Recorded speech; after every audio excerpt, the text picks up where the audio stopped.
one. Sheds hit the fan, we're overrun. Sending boys in the trucks with the 50 cals. Tell every swinging deck bring extra rounds.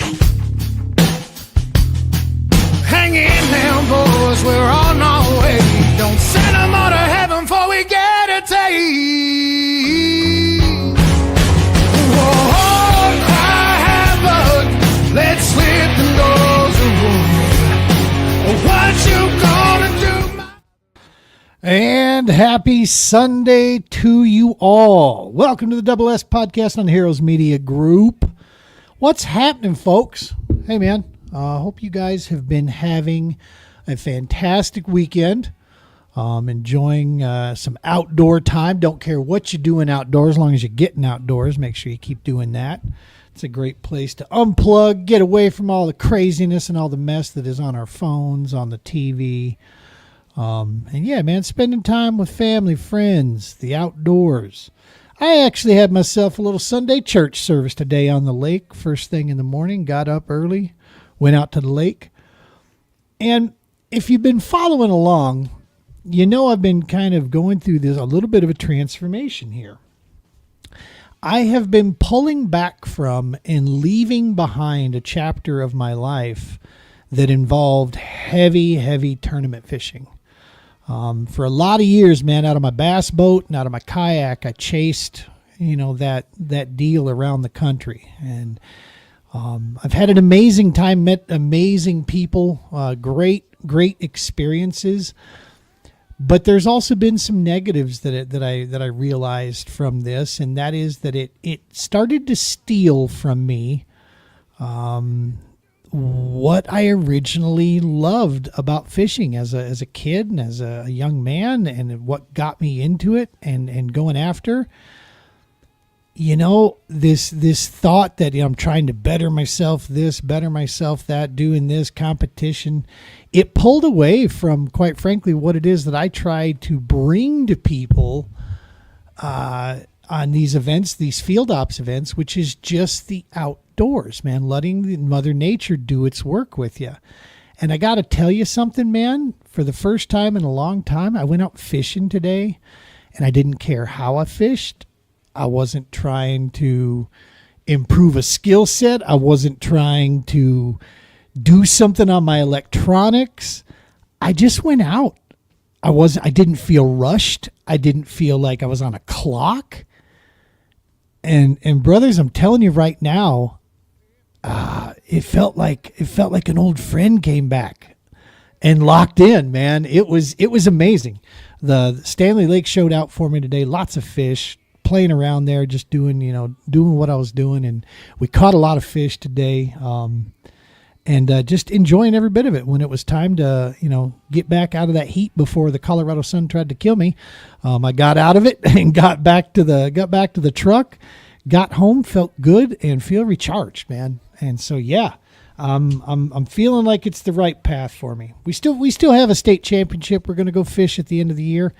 But there was going to be one over in Norton, Kansas. I love Norton. Norton's a lot of fun, but I'm not going to do it. I don't think that I have much reason to. No, I'd rather take some time and go fishing some bucket list stuff and just go enjoy the stuff. So at any rate, it's that, if you notice, midweek we post a little deal about passion and purpose. Don't be afraid to find new passions and find new purpose, man. It's no one's saying you're only allowed one or two, right? I mean, follow what motivates you, and if it's positive, right? Keep it flowing. Hey, let's pay the bills here, right? Let's go ahead and get that stuff. What do we got going here? Jake's Lure Joint. What's up, brother Jake? Y'all go check out Jake's Lure Joint if you want some of the best things, soft plastics that money can buy. Jake's got you covered. He's out of Missouri. This is an active duty soldier here that runs this business on the side. And I'm telling you, since I moved to it, Jake, you'd be happy to know that green with the clear tails today pulled one smallie right out of the weeds on one of your tubes. It was the only tube fish I caught today, and it was on one of the tubes you made for me, brother. It was fantastic. Super clear water, and it worked out great. So appreciate you tuning in, man. That's awesome. All right. So, yeah, let's go ahead and pay the bills here. Each and every one of the Double S podcast shows brought to you by the Romans Warrior Foundation. Hashtag helping is healing.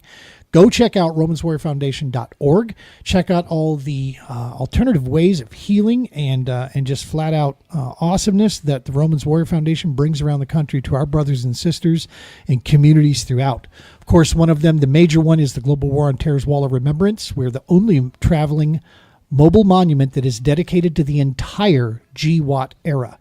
Okay, there's many other tribute walls out there that are beautiful, awesome monuments. We are the only one that covers 1983 moving forward up to the debacle withdrawal. And so you definitely, if you get a chance to see the wall, go check it out. If you're in a city, if you got an organization, we do a lot of stuff with the Harley dealers all around, and you've got a big event planned, a big concert, or you got something going for 9/11, for July 4th, those type of events, Memorial Day, Veterans Day, hit us up. We'd love to bring the wall in there and really bring some awesome healing to your community there. Hit up the Romans Warrior Foundation, check them out. Of course, Heroes Media Group, which we'll go into this a little bit later, but 10 years, baby, HMG family, keeping it strong, bringing positive messages out there, all different types of podcasts. Go check them out at heroesmediagroup.com. Go check that out. And, of course, you can follow them on socials at Heroes Media GRP. Check out all the amazing podcasts. We are honored and fortunate to be included in those. And I'm telling you, the podcast out there and the people that run those are some amazing human beings, and pretty much a show for anything you're looking for, man. It's out there. Heroes Media Group's got you covered. And I'm going to bring these guys up. HMG Beverage, right? Spinoff sister company. Dude, I tried some of the Kickstart coffee that Adam Bird is brewing up over there, HMG Beverage. Brother, so I'm kind of a coffee, not a snob, but and make no mistake, I don't want the Starbucks stuff normally, right? That's not my gig. I like me just a good, hearty coffee. And unfortunately, Starbucks has one called Pike's Place, I think is what it's called, that roast. It's a good coffee, right? I mean, I'm not doing no Al Pacino, Cappuccino, Fappuccino, none of that mess, but just a good medium to dark roast. Well, I'll tell you what. Adam suggested I try Kickstart, so I got me a pound bag of that. Yeah, we'll be getting a few more bags of that coming because it blows the Starbucks stuff out of the water. And oh my gracious, yeah, what a fantastic! And it's not like a big blast caffeine. I was a little worried that it was going to have this caffeine juice to it, but HMG just brews a little darker than normal, and so than the average bear. And so yeah, man, go check them out. HMG Beverage, they got a lot of good stuff. All right, so that's the bills paid. Let's see what else we got here. Yeah, Jake said that's awesome to hear. Yeah, brother, those tubes that you got there and the swim. I'm going to start playing more around with the swim baits a lot more because you build some amazing swim baits, Jake. And so now that I'm not worried about time and practicing and this and that, I'm just going to fish. Now I get to explore a little bit better and just get back to it. So we'll be going on with that. All right, so we have with us awesome guest, and I'll get into how I came about him. It was actually ironic as heck, but I'm telling you, there's something in this universe that is directing me, and there's a magnet that I end up associating with and hanging out with and loving these dudes is my devil dogs, man. These the Marines. Dude, around every corner I run in, and I'll tell you what it is. The thing that me is, it's something that I admire and I look up to so much in the Corps, and that is service. All right, there's a common denominator across the board for me personally, and every Marine that I have ever come across is service. They, upon retiring or leaving active duty, they continue to serve their family, their community, their brothers and sisters. Doesn't matter, man. And, it's just part of who, what makes up a Marine is serving and taking care, and helping. And so, yeah, when I see that, I aspire to be that. I aspire to follow, in those footsteps. And so maybe that's why I end up connecting. But yeah, we found this guy online here. We took a look at it's Whiskey Tango Fishing, and we have John here with us. John, let's go ahead and bring him into the studio here. What's happening, John? How you living? Hey, how we doing, Gene? Good to see you. Good to You see too, you. Thank man. you for having me. And congratulations to Heroes Media Group on 10 years. That's Right? pretty awesome. It is. It is. That's pretty awesome. I'll tell you, last year when we found out they were interested in our little show, dude, that was one of those put a feather in your cap, right? It's like, hey, we caught the Yeah. attention, got referred to by some people, and since meeting him, Adam Bird has become somebody that I respect and look to for advice on many things out there. Yeah, Adam Bird, he's doing it the right way, and he continues on. To keep building this and serving his brothers and sisters where he can. Pronounce your last name for me so I don't destroy it. Oh, it gets butchered. My last name is Notti. Okay, so it's Nadi. N-O-T-T, Notti. And Yeah, yeah. N-O-T-T. In Italian, when you say good night, it's buonanotte. So technically that's how you pronounce it. But in America, we say Notti, and I get not, note, nate, noti. I get everything. I've been called worse, so I just answer to it. You know, I got pretty thick skin. I am not the delicate little flower that I may appear to be. Right. Put that out there right off the bat. So, Of all the things that I've ever heard a Marine, described as delicate, it's never been one of them. I know it's deceiving. When you look at me, you go, I don't know about this guy, but I assure you, I'm tougher than I look. That's awesome stuff. And I'm younger than I look too. I'm really, You see, you got the beard thing going now. You have a lot more patience because you allow it to grow in, but that's what mine does. Mine looks like I sneezed in a bowl of powdered sugar, right? It comes in, it's just all white. And I actually do have brown hair up here still. I do too. Right? I do too. Yeah. And I don't refer to this as white or gray. This is chrome. This is Chrome? I used to work at a Harley dealer, so it's chrome. You gotta accentuate with chrome. Do you have like a copyrighted? Because I might try to get some mileage out of that if you don't mind. When it comes beard season for me, we're chroming up.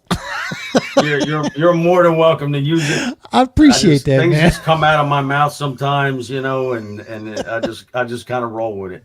Well, you're on the right show for that. See, we've got the backing, we've got the goodness to go for let it fly there.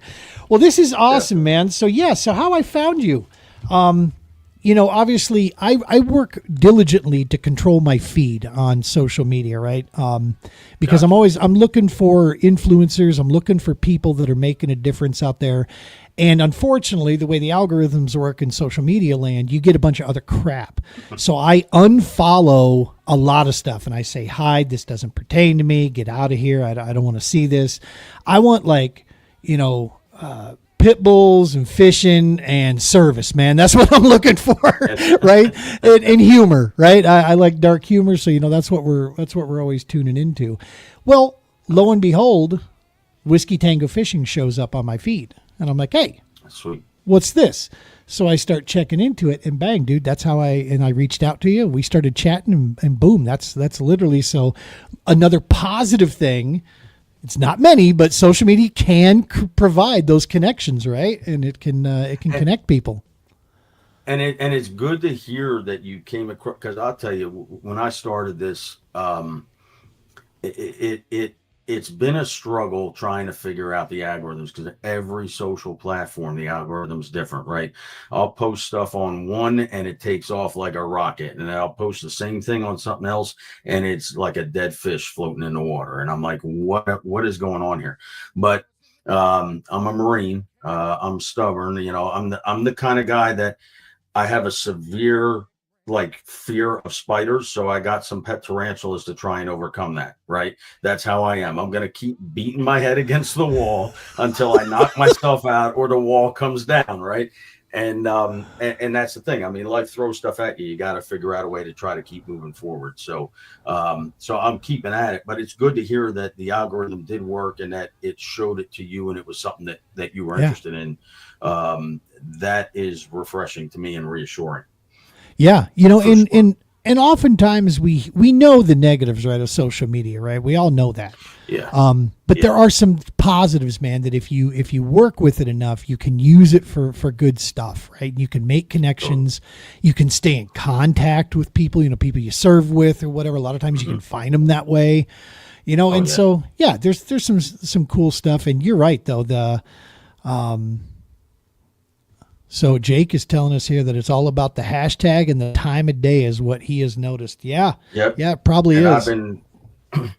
It's funny. I just had somebody refer me to Jake's, and I pulled up his website. I haven't had a chance to take a look at it, but my plan is to order some of his stuff and try it out because I love supporting small business and I love supporting fellow veterans. So that's cool. I didn't know he was somebody who followed this channel as well. So that's kind of cool.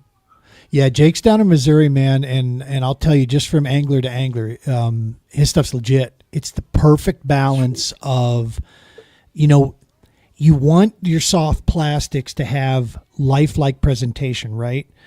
And it's something that I'll throw these guys out there. Yamamoto does it probably as good as anybody, right? They kind of set the standard for that lifelike action. The problem for me with the Yamamoto stuff is it has no durability. That was in my head when you started talking. And of course, number two, the price. I'm sorry. I hate that. I hate that watching, our sport, continue to go down that price game. It's just not something I'm cool with. So those two things there's. And so Jake's plastic that he puts together in his baits, to me, they're a fantastic blend of having that durability, but yet still soft enough to provide that action that you're looking for that kind of separates them just enough. And it feels to me like it was just precision dialed. I don't know if Jake would concur that or not, but dude, it feels like it is. I mean, I use their tubes. I've got an array of a lot of others. Yeah, we got Jason Lovell from Team TPO tuning in here, driving down the road. Jake's stuff is amazing. Yeah, it's awesome stuff. We appreciate him a lot, and his prices are freaking reasonable, dude. That was the thing, is that it's a reasonable, solid price for a dude that's out there and putting his time and energy. If you watch his socials, John, you'll see him. He does like live pours on his social there. Oh, he's really? showing you the cool. injection. Yeah, it's super cool. Super cool. That's pretty cool. And I love seeing how stuff's made. And to your point, there's a lot of stuff out there. And don't get me wrong, I'll use Yamamoto stuff and I'll use some of these brands, but a lot of it, it's back in the day, things were made to last, right? Just in general, right? Now it's a disposable marketplace, and it's how can I get you to spend more money? And I'll give you a case in point. There's a particular wake bait rat that I've been using, and I love it. And they're not inexpensive, right? I go and I look, it comes with 3 tails.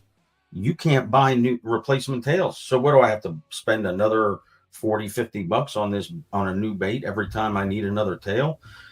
So it makes no sense to me sometimes, the marketing and the way they do things, and it's like they want to take advantage. So you don't find that with the small businesses, and if it's a veteran-owned small business, even more so. I'm more excited to support them. So, and on that same line, before I forget, I wanted to give a shout out at the opening deal of this. So we've been with Vicious Fishing for a lot of years. And I wasn't sure if we were still going to be able to deliver what Vicious would need, from us. We give Vicious Fishing line to each when we create our little packs that we give to the guys and gals that we take out. We try to include some fishing line in there, and it's always been Vicious. Well, something that was just announced a couple weeks ago, and he's really doubling down on it and showing it at ICAST, is the Unapologetic American campaign that they went on. Coming at the end of July into August here range, all of Vicious Fishing braid will be made right here in America. He said this isn't a political statement. This is a principle statement. He wants to double down on this, and he's getting all of that the braided line. He's going to be working on other product lines too eventually. Yeah. Obviously, Greg is a small businessman with Vicious Fishing, and I've always appreciated, what they brought to the market. And I've done some testing, dude. I'll admit, I'll flat out tell you, me personally, I've tried Seaguar, I've tried Sunline, I've tried all these other brands. And just in my personal experience, I don't see the reason for spending the money, dude. I just don't. Yeah. I get the same amount of breakoffs. I get the same amount of, line memory. It just doesn't matter what, I think it's more user error than it is anything. So if I'm going to do that, I want to know I'm supporting a good small business, and I want to make sure I'm not breaking the bank to reload my reels. Yeah. I mean, there are times where I'll say, okay, you know what, I do kind of like this particular floor a little better. I'll use that on these setups or whatever. But there's other times, like you said, I'll go economical, because in the grand scheme of things, you may get a little bit more longevity out of it. You may get a little bit less memory. It's fairly negligible, I think. Right. I don't think that it's anything significant where you're seeing a huge advantage. It's more, I think, a mentality where your mind is trained to think, well, this brand name is a big brand name, and confidence. This costs more, so it's got to be better. So it's more your brain tricking itself into you spending more money. I'll tell you what, this though, I will say this about, I think the difference in good fishing line from the expensive to the affordable, I think, is very small measures. However, when you find a bad fishing line, that you identify in a bad, fast hurry, and you run like hell. And I'm going to be professional about this. I'm not going to throw some names under, but there are some big names that, quite frankly, just make some garbage. And I will not use their products whatsoever. I don't care how cheap they get. It won't matter. I just stay away from that stuff, because it's that confidence. Like you said, you get it in your head. You want to know, between my terminal tackle and my fishing line, that's what decides whether that fish gets a grip and grin picture or, becomes a horrible nightmare that wakes me up each night. Yeah. So I had one, and I swear, I think it's got to be the same fish, but 3 days in a row, 2-3 days in a row in the same spot. And it was two different setups. One had 10-pound test, the other had 12-pound test. And I cast out there, and either right before it hit the bottom of the lake or right after, I'd feel a knock and the line would go straight. I'd set the hook and it would start running. It was moving. It wasn't a turtle. This was a fish, right? And I start reeling, and all of a sudden, nothing's there. Not my hook, not my bait, nothing. It snaps the line. And I'm like, what? The first time I was like, are you kidding me? The second time was a couple hours later in that same spot.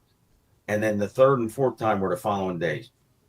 And I said, it's either got to be a tank of a bass, which I think is less likely, or a really big catfish, because I don't know what else. There's nothing with teeth. There's no pickerel in that lake. There's no pike. There's nothing like that. And it was moving too fast for it to be a turtle or anything else when I set the hook. So I don't know what it was, but something's walking around with a whole bunch of body jewelry that it didn't want, because it's got about 4 of my baits in his mouth. Dude, you got a catfish in that water looking like Dennis Rodman. You know what I'm saying? He is bedazzled. Exactly. He is like bedazzled right now. And I'm like, are you kidding me? So yeah, and I'm the type, and it's funny, a lot of people are surprised. So I'm not a professional fisherman, right? I've never fished tournaments. I always went out for fun. It's ironic, because what you were talking about before I came on, I heard you when I was in the green room, how being out there, and that's something I've been trying, because I take my nephew fishing a lot, right? He's 16, and he's the type where if he's not catching any fish for a while, he's like, oh, you want to leave soon? Until I catch a fish. Then he's like, well, I got to catch a couple more, right? He doesn't want to lose to me.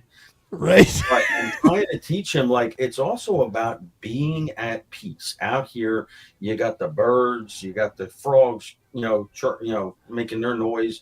There's ospreys diving, there's blue herons around. Like, it's nice and quiet, and you've got nature all around you, and find your peace, and it's therapeutic, right? And if you can come to terms with that, and it's not about having to catch a fish. It's always more fun when you catch fish, don't get me wrong. But if you can get used to that, you enjoy fishing a lot more, right? I'm telling you. It's exciting when you do catch something. So, it's Yeah, It's, but dude, it's I just use, I don't, my point today was, a lot of people are shocked because I'm not a professional fisherman. I mean, I use straight fluoro on everything. I don't use braid. I use braid on my catfish and my musky setups, and I have a saltwater setup that I have braid on. But nice. everything else, I use straight fluoro. Except for trout, I'll use 4 pound mono for that. Oh, But geez. Yeah, for sure. Hey, we got somebody J&D here. Let's go, John, tuning in here. Looks like tuning into us oh from YouTube, touching base here. yeah, Sending how the you support doing, from Jay? MetLife Stadium. that's Sound also that's it's a my great show. You're that's a my buddy. natural. I'm gonna get him on an episode All right. of one of my video series that I'm trying to start up. So, um, whiskey tango fishing. I Yeah. started that. I Let's guess get if I to it. can What go into is that a little Whiskey bit. Tango Fishing? So my nephew was on me for probably about a year and a half. Oh, you should start a channel because you know a lot about fishing. I was like, well, I don't know how much I know. I just know what works for me, right? And I had kind of blown him off. Well, back in February, I got caught up in the government downsizing and all that stuff because I was there less than a year. So no questions asked, not performance or veteran status consideration or anything else.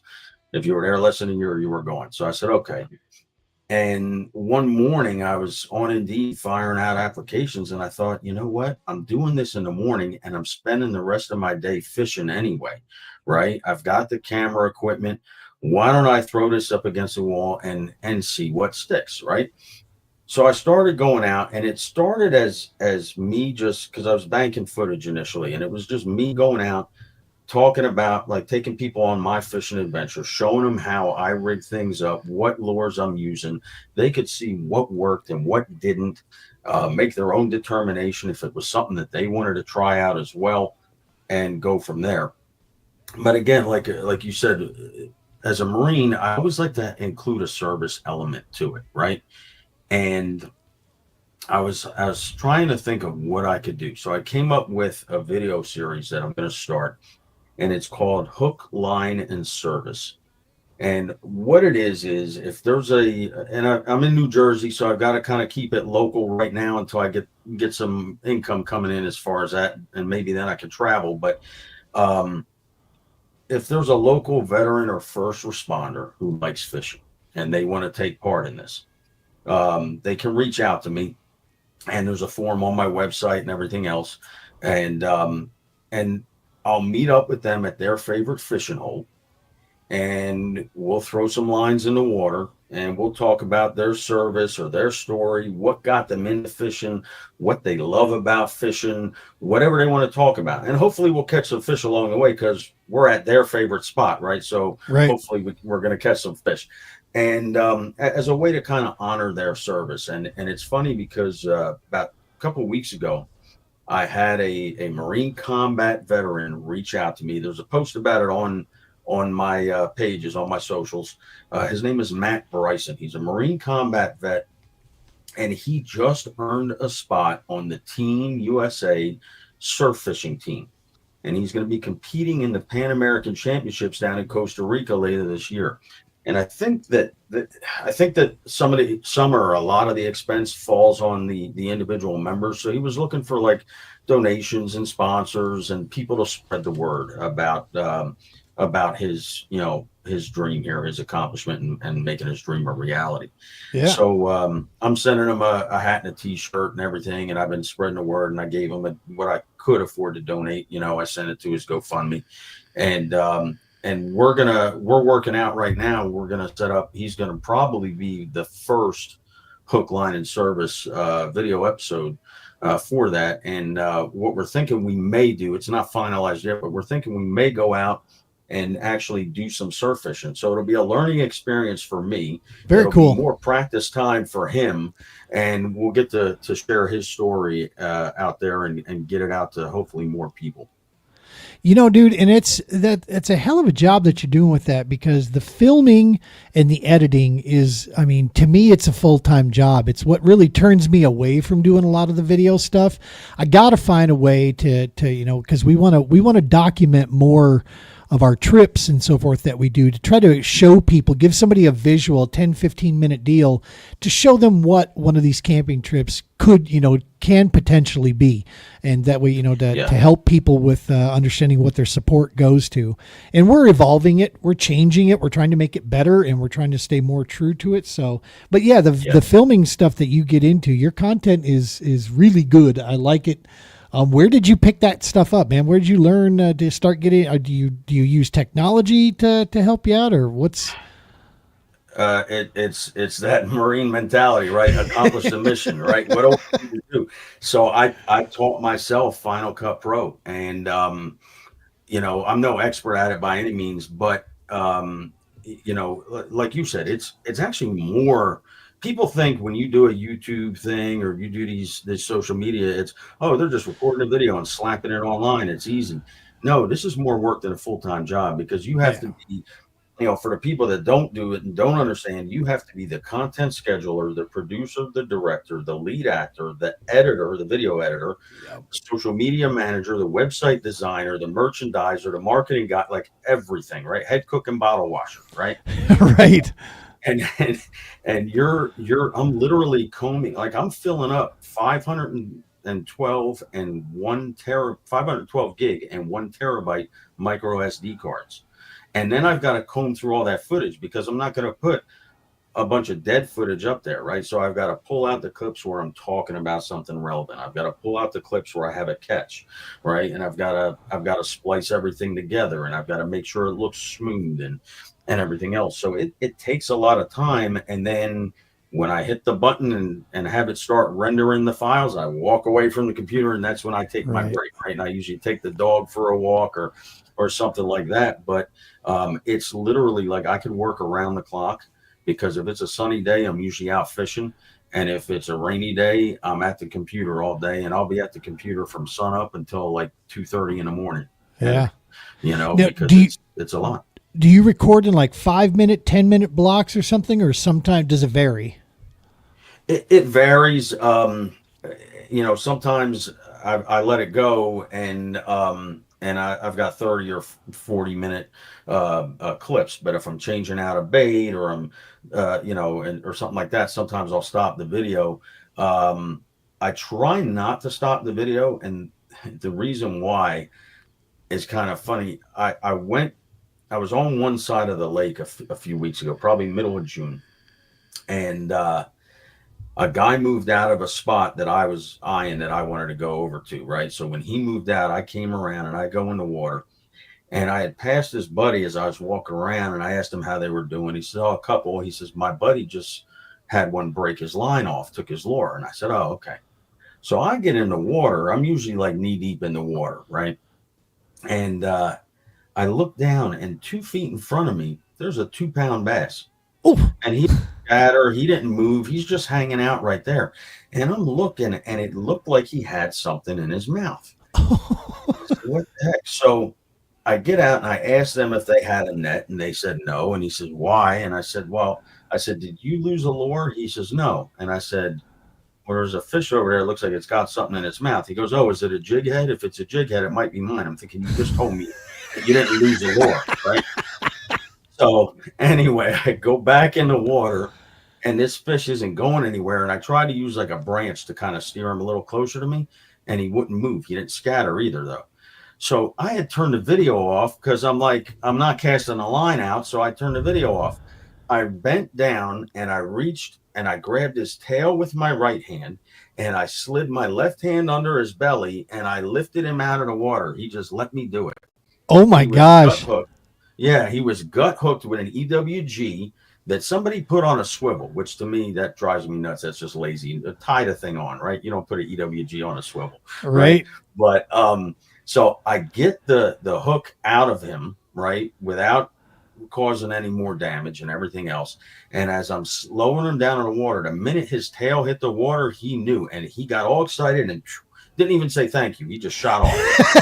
And I never saw him again. But I felt like the fish whisperer, because I'm like, where do you have a fish that just lets you pick him up you know, with your bare hands like that. It was the craziest thing. And of course, as soon as I lifted them up, I started the video, but nobody's going to believe it, right? Right. This day and age, if they don't see it on video, it didn't happen, right? Yep. But Picture didn't happen. Yeah. So it was the craziest thing. And I never had that happen to me before, and I probably never will again. But, you know, so now I try to leave it running as much as I can, just because I don't want to miss any moments like that, right? Yeah. And I've got enough batteries, and I've got a battery charger, one of those Anchor battery chargers, so I can plug the case in and charge up my other 2 batteries while I'm using one. And I usually get about 3.5, 4 hours of shooting out of one battery. So, that's awesome. You know, it's not too bad. You know, and then when I'm editing, what happens is in Final Cut Pro, you can see the audio track. So where it's dead and flat, I kind of skip through that. And then I go to the spots where there's spikes in the audio track, because I'm either talking or I'm catching a fish and I'm hooting and hollering and, you know, making a fuss. So it does make it a little easier, but you're still combing through a lot of data. It's, you know, but it's fun. I enjoy it. I enjoy stuff like that. I was going to say, to learn new. That's a key, right? Is that if you find that you enjoy putting that stuff together, man, it goes a lot easier for sure. Yeah. That's awesome. Definitely. I wish I would have had video footage of me a couple weeks, 3 weeks, whatever it was, 4 weeks ago, when I took a spill. I became one of those. Yeah, there's 2 type of kayakers, just like 2 type of bikers, right? Those who have and those who will. Well, I'm one who has now. And I accomplished the unaccomplishable, right? The New Canoe Unlimited is one of the most stable platforms that you're going to find on the market, and that's what we have. We got a small fleet of 4 of them. It's what I fish out of. Yeah. Our nonprofit, that's what we put new people in, because these boats are just stable. Stand up fish, no problem. You know, you can do it with the Unlimited. Power propulsion. However, when you overpower your kayak, like I have this year, I put a very powerful motor on this thing, because I was searching for the speed, right? I got tired of getting blown away last year, and in that tournament mind that I used to have was, I'm not going to be out geared, man. So I convinced the wife to allow me to get a Garmin Kraken 110 pound 36 volt deal that Garmin builds. Okay. Trolling motor bow mount that I put on the front of this.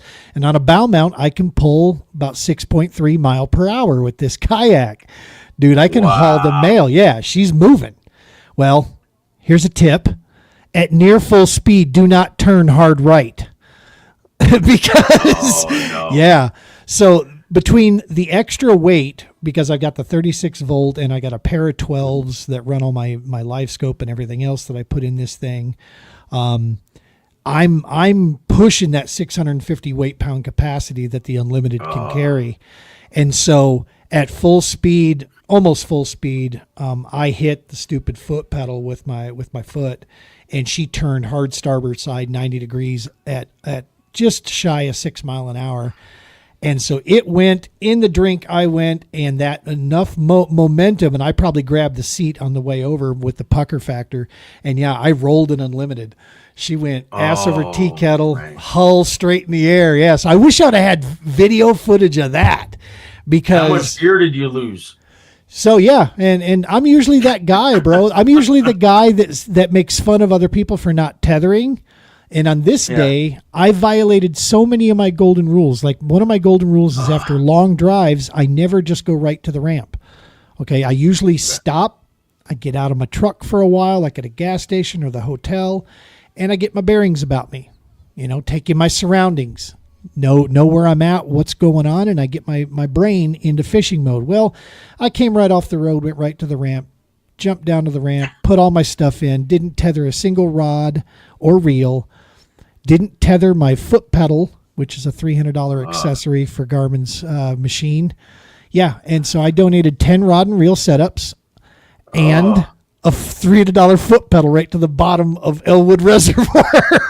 Sploosh. Thankfully, batteries, motor, tackle all stayed in. Man. But it's just a dumb move. And I wish the point of this was the video footage, right? That's what I was hoping to get. Is Yeah. that would have been awesome to watch the camera hear me go, oh shit, into the water, and then just see underwater footage, watching my rods. Like the realism. Yeah. People like the realism, and that, like, I have one of my, I don't know, I don't think it's posted yet. I think it might be scheduled to be posted, but there's one where I'm in the water. Like I said, I'm usually knee deep, and I'm in the muck, right?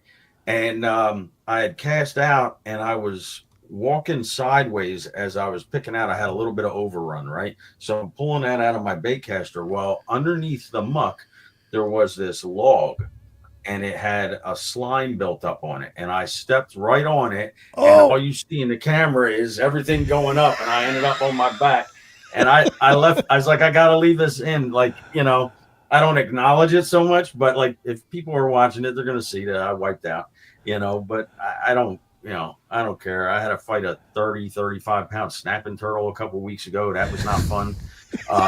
Because I had, so I had watched videos before, right? And I never trust that grabbing them by the shell right behind their head, because I've seen them like pop up and back before, right? Right. And you don't want to grab them by the tail because their spinal cord runs through there, and I wouldn't want to get yanked around by my spinal cord, right? So the videos I had watched were right in front of their back legs. There's like a shelf underneath, and you can grab underneath and lift them up, and they can't bite you that way. And they also can't bite down. So you can put one hand on the bottom of their shell and carrying that way. Well, this guy, I was using, I think it was by Savage Gear. It was a 12-inch snake wake bait. It was articulating, snake. So, when you cast out the top water, like, you'll let it hit, and you let the rings dissipate and everything, because sometimes a bass will come up and grab it, and so I let it sit there. And then when I went to kind of twitch it and pop it a little bit, there was weight on it, and I'm going, I didn't feel a knock. So I go ahead and I pull, and I'm like, am I caught on weeds? And then I felt the weight, and I said, this has got to be a turtle. And I had like dinner plate size red ear sliders or painted turtles bite my surface lures before, and that's no big deal. So I'm reeling this thing in. All of a sudden, it's like Godzilla coming at me, and I'm in the water, and it's uneven rocks in that area where I was standing, and then right off right when you step onto the bank, it's uneven rocks and an incline. So I get him to the shallows. He starts bracing against the rocks. He's got his paw was as big around as my palm. That's not counting his claws. His head was bigger than my fist, and he had one in his mouth and one in his right paw, front paw. Oh my gosh. I get the one out of his mouth, and I'm trying to use a stick to keep his head away, like block his head, and so I could get the one out of his paw. He pushed the stick out of the way, bit the snake again. This time he sinks the front treble hook deep in his mouth, and he bit the snake in half. So I'm like, and I'm big on, like, I don't like hurting the animals. I don't want them going around with, like you said, Dennis Rodman, they didn't ask for this. Yeah. So I'm sitting there and I'm looking, I'm like, I'm going to have to pick this guy up. So I set my rod down to the left of me, and I pick him up, and I didn't trust this method because I had never done it before, right? So I pick him up, and I'm worried about him biting me. I turn to the right, and I'm going uphill. Well, my line wrapped around my ankles, and I start going down, and all I could think of was this guy landing on my chest and giving me a kiss, and then I'd only have half a face for radio, right? And so I set him to the left, and I made myself roll to the right. And I did that. I get untangled. I get up. I get him unhooked. And then he doesn't want to go back in the water. He wants to just huff up at me. And he's puffing up and hissing and growling. And I'm like, what is your problem? You're cranky. Like, maybe if you went on Weight Watchers and lost a little weight, you wouldn't have such a bad attitude. But, so I finally get him back in the water. But it was not a fun experience. Now, if I had to do it again, I wouldn't be so hesitant, because I know that method of picking him up works, right? I didn't have to like drop him because he was lunging at me. Right. But that's awesome. It was there's a lot. There's people ask, why do you call it Whiskey Tango Fishing? This is why, right? WTF. every time I go out, there's something crazy, right, that happens, and I'm WTFing. So I love it. I love it, man. yeah, Hey, yeah. Jake had a question for you here. He wants to know, what camera do you use? So it's funny. I use the DJI Osmo. I have the Action 4 and the Action 5 Pro. Um, Both are very good. The Action 4 um, can that can only take up to a 512 gig card, and you can only pair one mic with it at a time. The DJI mics, like I have the mic mini, right? So they're pretty reasonably priced. They have 11-hour battery life. It comes with two mics and a transmitter. So the transmitter has a USB-C adapter if you want to hook it up to your phone or a DSLR camera or something else. But the mic mini, it's real lightweight. You can magnet or clip it on. And with the 5 Pro, it'll take up to a 1 terabyte video SD card, and you can pair two mics with it. And the Oh, cool. demonstrations I've seen, like a guy went 300 yards away from the camera. Who's going to be that far away from a camera when you're videoing, right? But if you've got two people like this hook, line, and service, and you're, I don't know, 25, 30 yards apart, and you're both mic'd up, it's got plenty of range to where you'll both come in clear. It's also got a horizon balance. So if I have it on like a backpack strap here, right, and I lean one way or the other, it keeps it level so people don't feel like they're out on the ocean, watching me and swaying back and forth, getting seasick watching the videos. I used to use GoPros, but back around the 8 or 9, they just started overheating on me for no reason Yeah. and shutting down. And My Hero I 8 kind of got away from them. My Hero 8 shuts down so often. The only Yeah. option I have is to run it with no battery in it, because I have that YellowTech battery pack that can connect up to it, and I have to run Okay. it. I have to run it outside of a case, so it's, and unfortunately, it took a dunk in the water. I don't know if it's actually going to be any good because it didn't have the waterproof case on it, because I couldn't, wow. right? So yeah, no, that's good to know. Now- DJI Osmos, interesting. Yeah, to they're know. the drone company, DJI, and they make some quality stuff. And I think the cameras themselves, if everything's sealed up properly, the cameras themselves are waterproof. Up to, Nice. I don't know how much, but I think they have some waterproof rating. So That's good. if you dunk them in that lake you were at and they end up next to your rods and reels and that pedal, it might not last down there depending on how deep the water was. But I Right. think they do have a certain amount of waterproofing. Good stuff. So we got Bugsy Craftworks tuning in via YouTube. Appreciate you tuning in, man. And What's up, Bugsy? and he wants to know, what's your personal best bass in New Jersey? Wow. It was up until a couple days ago, it was a 5.2 that I got, 5.2 pound that I got up at Oxford Furnace Lake. It was a musky lake, and I had taken a break from, because the muskie just laugh at me. So I had taken a break from that. This is back in 2020 or 2021 actually, and I hooked into a 5.2. But earlier this week, I was using the Combat Rat by Evergreen, and I had a 5.3 take a swipe at it, and reeled her in, and she was kind of empty. She hadn't been eating good. She needs to get her man to take her better places to eat, because I think with her length, she should have weighed more, but I still didn't beat. My nephew still holds the record. He pulled in a 611 earlier this year.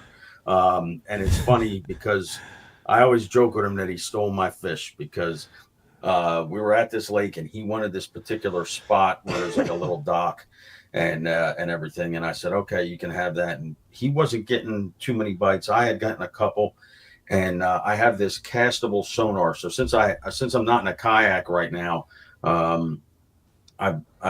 one of the things about bank fishing that frustrated me is you feel kind of limited, right? Right. And especially if you go to a new lake, you don't know where the drop offs are and where to cover and the structure and things like that. So I found this castable sonar, and he asked me, he says, can you use it? Now he's 30 feet to the left of me, and I start pieing out the area, right? And checking. And when I cast out straight in front of me, all of a sudden it starts lighting up. It's going bing, bing, bing, bing, bing, bing, bing, with all these fish icons, right? So he grabs his rod and reel, comes 5 feet to the right of me, casts out, and hooks into a 6.11 pound bass. I said, that's my fish. You're supposed to be over there. Get the hell out of here. Right? Yeah. I was like, come on. So So yeah, so I still didn't beat him, and every time I think I beat him, the scale tells me I didn't. So Yeah. I don't know. I think he might have tampered with my scale is what might have happened. Exactly. He's what got I a handicap built into it now. Yeah, he dialed it down on me when I wasn't looking. You know, going back to your earlier statement, things you can say about your fish that you never say about a girlfriend or a wife. You know, you need to put some weight on. Little too long for that. Yeah, exactly. Right. I'm always and it's funny. Like you know what? It's kind of my father. My father was like a walking dad joke, right? And you know, he was the kind of guy. So he passed away in June of 22, and that's when I moved down here to South Jersey and everything else. And the homeowners association said can't have a trailer, so that's why I had to sell. I had a Hobie Pro Angler, and I had to sell that because I didn't have a full size truck, and I had to use a trailer to haul it around. So I will get back in a kayak, but he was the type of guy, like when we went to go see the Avengers and the aliens were invading New York and all that, he turns to me and just real loud, just to be, you know, a dad, he says, why don't they just call 911? Right. And everybody in the rows around us start laughing, and I'm like embarrassed, right? And my son's laughing, but he was like that. So like it's weird because like I find myself on these videos and I'm trying to be entertaining, right? So like when I catch a little fish, I'm like, go get your mom and tell your mama to come out and play, or you know what I'm saying? Like, you know, and I'm having conversations with the fish. You know, just again trying to make it entertaining for people, right? And have fun with it. You got to have fun with it. I love it, man. That's the big thing. And that's the thing, folks. Make sure to go check out. We've been flashing them up here on the screen. I'm going to go ahead and read them out for those of you that are just listening in to us here. First off, on Facebook, and also you can find this at YouTube as well. Just do at Whiskey Tango Fishing. Okay, just type that in there, and it'll take you right to them. You'll notice the Whiskey Tango Fishing logo. You'll see that in their biopic, so check that out. If you're on Instagram or X, it's at WT Fishing CO. So that's Whiskey Tango Fishing. So WT Fishing CO as in company.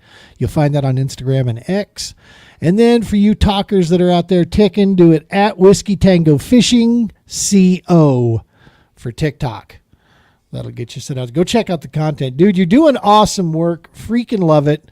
I love the initiative that you're starting there with taking the first responders and vets out. And what was the name? What was your tagline again with that? It's hook, line, and service. So hook, line, and service. Hook, line, and love sinker, it. right? Yep. So this is hook, line, and service. And you know, like I said, I'm excited to get that going. Matt Bryson, the Marine Combat vet, he's probably going to be the first one. I had a guy reach out to me. He's a firefighter and he runs a fishing charter on the side, but he's out in Missouri right now, and I can't afford to travel that far right now. And I had another guy reach out to me who's down in South Carolina now, and he's involved with. You ever heard of Heroes on the Water? Yeah, I'm actually a therapeutic coordinator for them. Okay, he's involved with them. He used to be in South Jersey. He's down in South Carolina now, and he had reached out to me wanting to do the hook, line, and service. And I said, you know what? I said that's only 10.5-hour trip, but I can't swing that right this second, right? So I'm hoping that things start taking off and I can travel around, because I think it would be cool, especially going for different species that you don't have in this New Jersey, New York, Pennsylvania area, right? Heck yeah. So again, I'm trying to broaden my horizons. I'm fishing for catfish. Historically, I couldn't catch a trout if I walked past one in the ShopRite seafood section, you know, but I went trout fishing this year, right? And I've got a catfish set up. I'm going to go catfishing, and you know, I'm using lures that I don't historically. I was a chatterbait guy, and that's all I would use, right? And I started using soft plastics and top waters and jerk baits and wake baits and all kinds of other stuff. So I'm trying to get out of my comfort zone so that I can grow and learn, but I can also, you know, show other people what works and hey, what doesn't work. That's awesome. So Bugsy wants to know, do you still run Warrior Heart? I don't. So that was something, that was my kind of first foray. I was working So I was a facilities manager when I got out of the Marine Corps. I took on a second job at a Harley dealer, working weeknights and weekends. And then I had done this thing. It was called the Warrior Heart for a while on the side. The page is still up there, but it started out with me just kind of getting up and talking about stuff, right? Whether it be communication, integrity, responsibility, leadership, relationship stuff, whatever. Knowing that everybody wasn't going to agree with my point of view necessarily, but if I could make them think and they go, okay, well, how would I handle it if I were in that situation, right? Right. Then at least then they were going, it was doing some good. And the whole premise was life throws stuff at everybody, right? You can either let it stop you dead in your tracks, or you can figure out a way to go over it, around it, through it, whatever, and keep moving forward. And but again, as a Marine, I don't like to just be a guy telling people what to do on film, right? I want Right. to kind of put my money where my mouth is, so to speak. So I started up this thing called the Warrior Heartbeats. That was a series I did there. And when I came across somebody that I felt exemplified the warrior heart, I would feature their story. I'd get them a t-shirt or a patch or something, and then do something nice for them. I got on the news a couple times. One, there was a young boy. He was about 4 years old, and he was born seven weeks premature, I think. He had sensory processing disorder and a couple other things going on, and so different sight, sound situations, things like that would throw him off, right? And he would either shut down or totally freak out. But when he wore his little police uniform and drove around in his little battery operated police car, he owned the world, and it Love didn't it. matter. He would blow his whistle at strangers and say, "Stop right there! You're under arrest." So I met up with him, and I talked to some people I knew in Philly PD, and we set up a whole day where he got to go around and tour. He went to police headquarters and got sworn in by the commissioner as an honorary police officer. Nice. He went to the boat unit, the canine unit, and SWAT, and the police athletic police athletic club, and all that stuff. And then they finished up like a lunch at the FOP and everything, and it was kind of cool. And I found out that day when I met his mother that his father was a Purple Heart recipient Marine, and the young boy Ryder was named after his dad's friend who was killed in the blast that he got his injuries in. Oh my gracious. Because the last thing he said to Ryder's father was, "When we get back, I'm gonna take your city ass bull riding." So they named him Ryder after that. So cool. Because after that the IED hit. So that was kind of neat. And then I also had a project where he's now deceased, but there was another Marine vet. He was a bronze medal Olympian. His name was Joshua Culbreath, and I had gotten a call from somebody I used to work with, who deals with he runs a senior helpers franchise now, which is like home health care for older folks. And he said, "Hey, I have this veteran and he needs a couple handyman things done at his house. Do you know anybody that can help?" And I said, "Well, what's he need done?" He says, "Well, he needs a new storm door. He needs his back steps fixed, and he needs a new mailbox." And I said, I'll go over and meet him and take a look at it. My father at the time was still alive. And I said, he's a retired union carpenter. I said, maybe if he can pay for the materials, maybe my father and I can do the work. Let me take a look and I'll let you know. So I went over there and met him. And when I walked in, I said, this is more than handyman work. His home heating system had not worked in years. He had mold overgrowth everywhere. The roof was in a state of disrepair. There were fallen trees all over the place in the yard. The steps were collapsing. So I reached out to Home Depot. We got Habitat for Humanity involved, Owens Corning put a whole new roof on this guy's house. There was a heating company that donated a whole home heating system. I had a working party out there one day, and we were smoothing out his driveway with gravel, and we rebuilt his back steps and took care of the mailbox. And ServPro did about $13,000 worth of mold remediation. Wow. And it was like, and I didn't have to raise a dime. And I was worried about that because I'm not a big fan of GoFundMe to begin with, but this happened right around the time, and you're out in Colorado, so you may not have heard about it, but back around this, I think it was around 2017, roughly, give or take a year, there was a couple in New Jersey who started this GoFundMe. They made the news because the woman said that this this homeless veteran gave her his last $20 so she could get gas and get home. And they raised, I want to say close to $500,000, right? And they got caught because the husband and wife bought a whole bunch of stuff and tried to cut the veteran out of it. It was a three-way scam. Yep.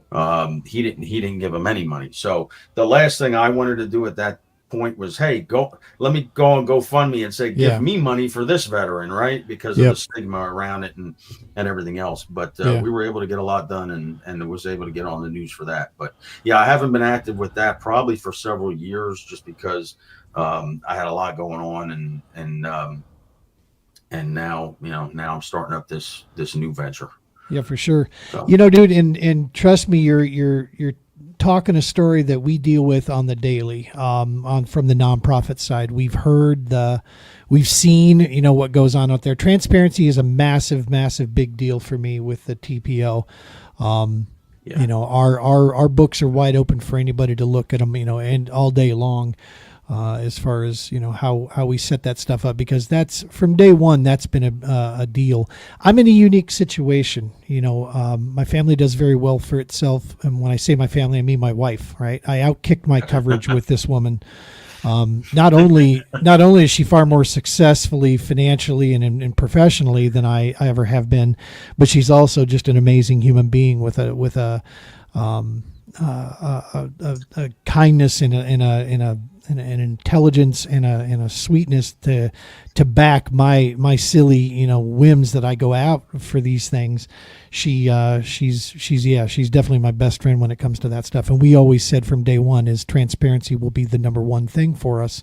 And we take that we take that very seriously.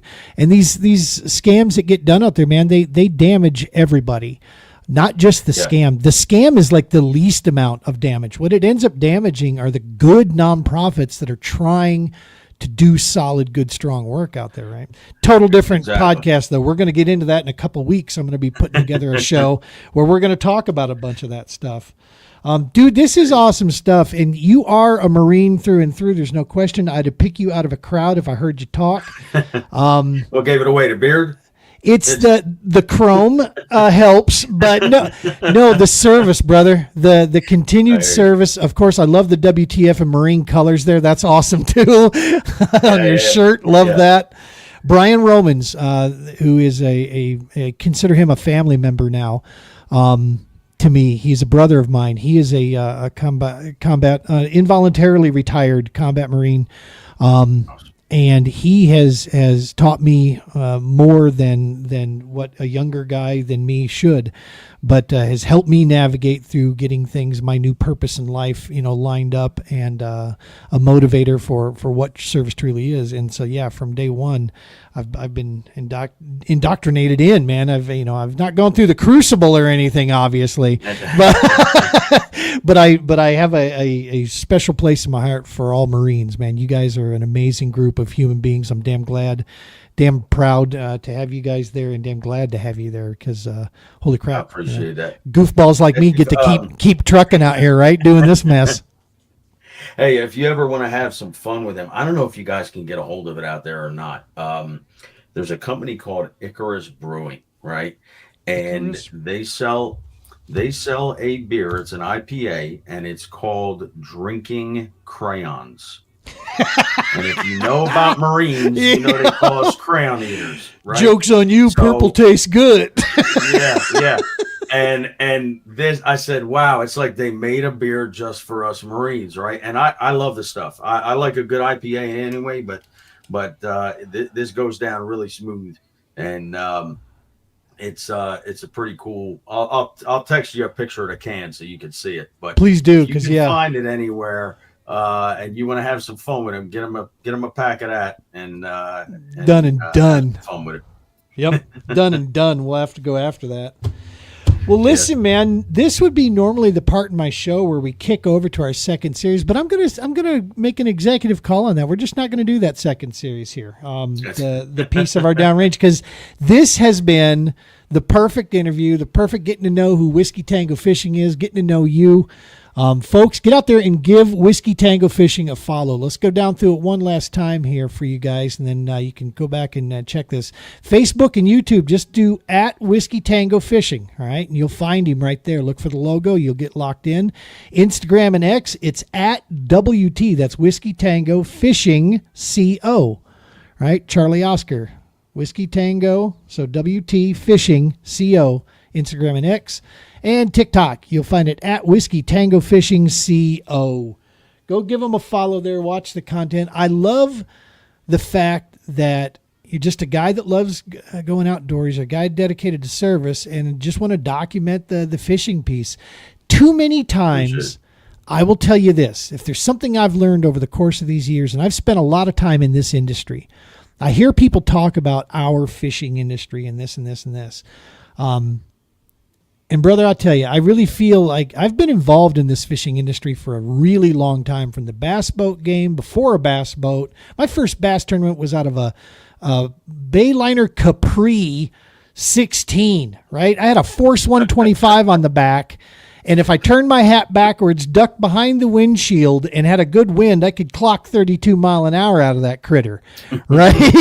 that was the first tournament I've ever been in. I've been around this industry a long time, and I've seen it grow. I've seen it, seen things fail, seen things go. And one of the things I love about what you do there is you're not somebody who's claiming to be something you're not. You're comfortable in your own skin, and you're helping, even the age-old guys. You're helping us with seeing new things and hearing from another guy who's just saying, hey, this is what I do. Maybe give it a shot. Or maybe something I'm going to show you is going to spur a creative thought in your head for something that you could go after. Plus, Exactly. I had no idea the kind of environment that you're fishing in there was in New Jersey. Dude, I hear New Jersey and I'm thinking, a TV show, right? I mean, I don't think of the great outdoors and the green and the fish. You don't think of that when, for those of us out here in Colorado land. There are some hidden gems, and it's funny because I've had a lot of people go, well, why are you fishing that like that? Why are you fishing like that? That won't work. No, that's maybe not the tried and true way, but how do you think new techniques come about? People do things that are unconventional or that haven't been tried or maybe didn't work before, right? But now it's something new, and every fishery is different, right? And the fish may respond to something here and it doesn't at the other lake, right? But it's you gotta be comfortable getting out of your comfort zone. Yep. Right. That's the first thing. And a case in point, I don't know if you could tell or not, but I hate public speaking. I hate it. That's part of the reason that I did the Warrior Heart back in the day, because I hated public speaking. And I said, well, I'm going to force myself to do it until I'm comfortable enough to do it. Right. Get them damn tarantulas. That's right. Exactly. And tarantulas, like I can deal with them. They're over here to my side here on the shelf. I'm fine as long as they stay in their little acrylic boxes. Now, if one of them ever gets out, I'm gonna burn this whole place down and I'll never come back. Exactly. Them spiders own a house, dog. I'm with you. I freaking hate spiders. Oh my God. And like I said, I can deal with them. They're cool to look at as long as they stay over there. Right. Right. But, so that didn't work, but I wasn't afraid to try and overcome my fear, my arachnophobia. I love it. So yeah, I had, here when you were talking there, this occurs every once in a while. I have my own tarantula that shows up and wants the microphone. she was sitting right next to me here, meowing the whole time, and I kept having to try to mute the microphone. Yeah, it's my cat. she gets right to the left of me here and just stares at me and starts talking at me, and I'm like, the microphone can hear you. Shut up. My dog's behind me laying down. She had come over at one point and walked away, but it's funny. I think you put her the one picture of me and her up in the post about me being on the show, and she'll leave me alone when I'm working, right? But when she's decided that I've been at the computer working long enough, she comes in and puts her chin on my lap and looks up at me like, "Hey, do you remember I'm here?" Yep. And she's like having a toddler and an extra clingy girlfriend all rolled up into one, right? Yep. But I love her to death. She's the best dog I've ever had, hands down. And I got to figure out a way to try and get her out bass fishing with me, because everybody really wants to just see her. They don't care about right. People, yeah, exactly. People love Maya. They don't, That's awesome stuff. Well, listen, brother, I want you to hang around after we close this out, because I've got actually, as we've been talking here, I got some ideas and I want to run it by you here. So after the show, I want to chat with you real quick. Absolutely. Here. Absolutely. Dude, thank you so much for cutting time into your evening here. I know it's super late for you out there, at least relatively speaking. I know you're used to late nights working on the computer, but still, for us old guys here, that crash early and get up early. But yeah, I appreciate you taking the time. I think we're going to probably end up having you back on this show quite a bit here, and we'll talk, man. I'd love to have you come in and talk fishing, and it's always a good thing to get back to that, because it's we obviously, with the TPO and Romans Warrior Foundation, we try to get people outdoors, right? Let Mother Nature do what it's doing. You show exactly how to do that, and you're giving ideas and showing people, a whole new world out there, which is fantastic. Yeah. Whiskey Tango Fishing, hook, line, and service. If you're in that neck of the woods there, that's an awesome deal, man. Love it. Appreciate it. You bet. Yeah, I'd be more than happy to come back anytime. Yeah, awesome. All right, man, we're gonna go ahead and wrap this out here. Folks at home, make sure go follow Whiskey Tango Fishing. We've been throwing them up there on the screen for you, and we've given that stuff out to you. So make sure to go check out Whiskey Tango Fishing. Follow them on YouTube. Follow them on TikTok, Facebook, all of them. They're on all the social, Instabook, Face Chat, you name it. It's all there. You can get on board with it. And watch and check out the cool content. Hopefully, maybe one of these times we'll catch John turtle wrangling out there. He's the Marine Turtle Man. Yeah. It was like Godzilla versus Kong and Jurassic Park and everything else all rolled up in there. That's right. Next week, folks, we got another live episode coming to you next week here on the Double S podcast. We're going to be talking to a father and son team that's running the Outdoor Colorado. We had a chance to work with them at a golf benefit. They gave us a table there at their benefit. This is an organization that gets kids and families out on these guided hunt trips, and it is phenomenal. They involve anything outdoor Colorado. They're out of northern Colorado. Frank and Josh Villa, man, you want to talk about guys that are doing it right. It's going to be a great show, so definitely tune in. Check those guys out there. We'll be going over that. We'll be dropping some short videos here and there throughout the week also with maybe some of these. We were going to go downrange on some current events, but like I said, we're going to make an executive call here and skip that for this show, but we'll drop them this week. So make sure to get out Heroes Media Group, follow that. And follow us here on the Double S. Subscribes are the big thing. We're trying to build this thing from the ground up. It's a grassroots movement. We're not bringing any of our previous channel and its traction in. We're trying to do this from the ground up to make sure we're hitting the right audience. So anything you can do to help us on the subscribe side on YouTube, that's the big area. John, thank you, brother. Appreciate you, man. My pleasure. All right, folks, you know the deal. Peace and hair grease, as Brian would say. And as I always say, tight lines, be safe.